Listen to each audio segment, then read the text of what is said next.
All right, so hey everyone. So I'm recording this video to kind of go through the Google Sites that we made because I know there's a good chunk of people who aren't able to access it for some reason. I've been playing around with it, and for some reason, it doesn't let me change the settings the way that needs to. So what we're doing is I'm going to just record this video of me kind of reading through each section.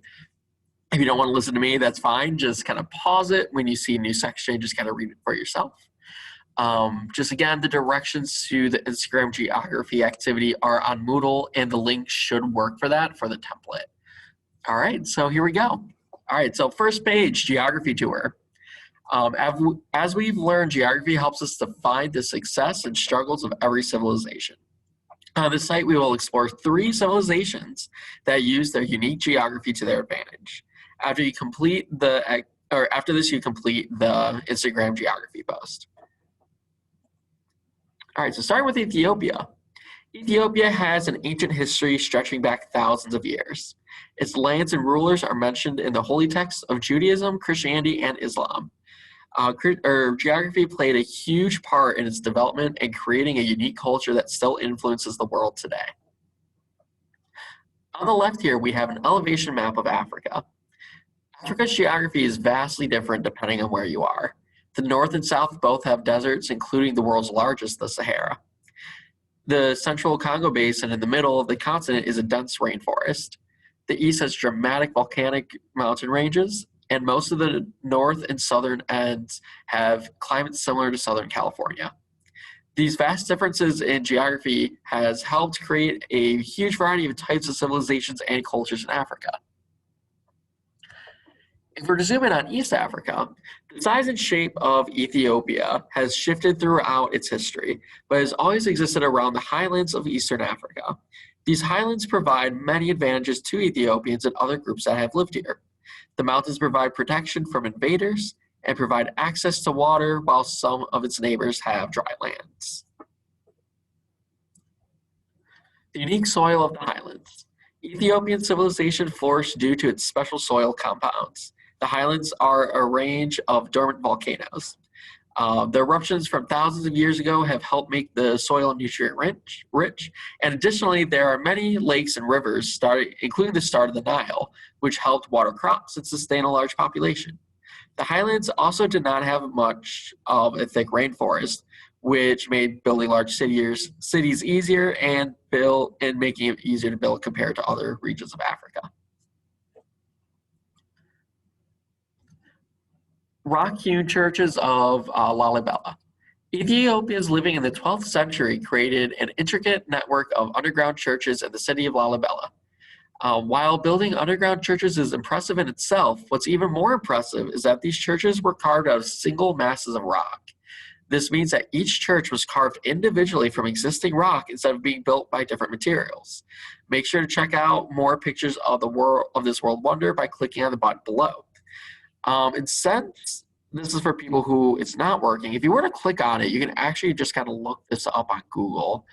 If you type in rock-hewn churches of Lalibela, this actually comes up with the UN site, and it has lots of descriptions and info, but the gallery here is pretty cool. There's like 7 whole pages that kind of goes into each of these churches because there's like over a dozen of them. So definitely recommend checking that out when you have time. All right, our next tab is about Ming China. China is the oldest continuous civilization on Earth, with a history stretching back over 3,000 years. With a history that long, historians often divide its history up into dynasties, or the ruling family, for organization. The Ming Dynasty existed from 1368 to 1644.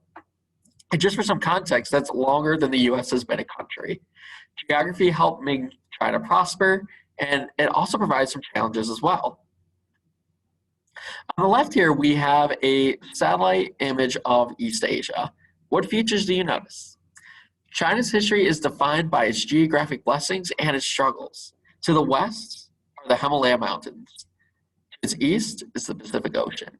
To the south are the rainforests and rivers of Southeast Asia, and to its north is the Gobi Desert. All of these have made it difficult in ancient times for other civilizations to attack China. This has helped that civilizations there prosper and grow.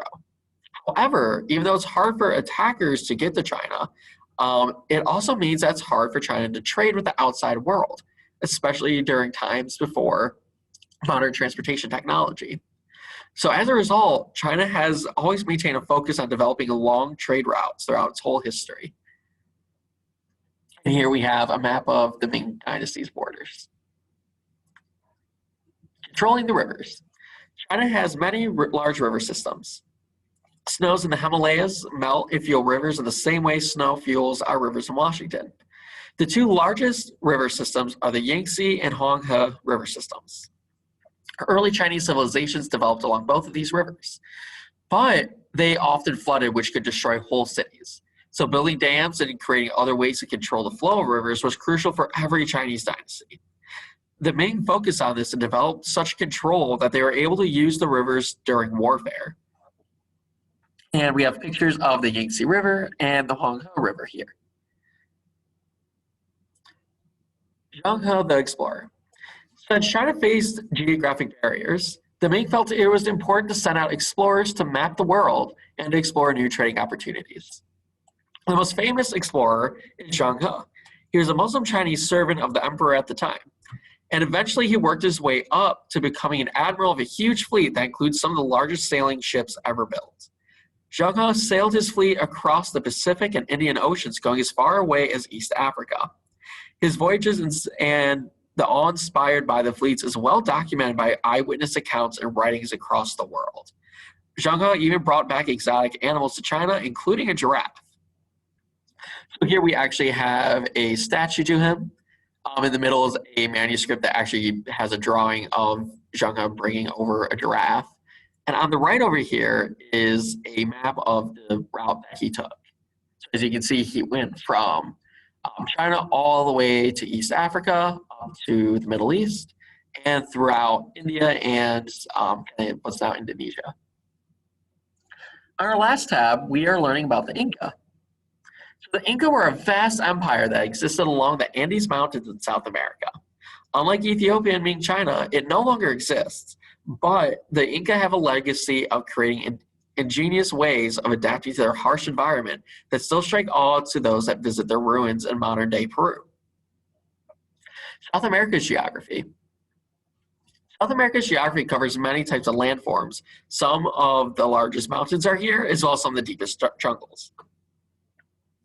The western half of the continent is mountainous, but it's free of the dense jungle. The east is flatter, but has a way more dense rainforest. This terrain has made it difficult for large cities and civilizations to develop here compared to other parts of the world. The Inca developed along the Andes Mountains in the west. To navigate the geographic challenges, they created new technologies. One example of this is terrace farming.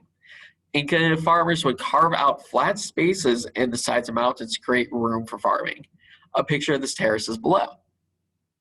And as you can kind of see, they actually kind of carved all this into the mountain and to create this flat space. These are ruins, so it's kind of overgrown with like grass and other plants. But back then, it would have had lots of different crops.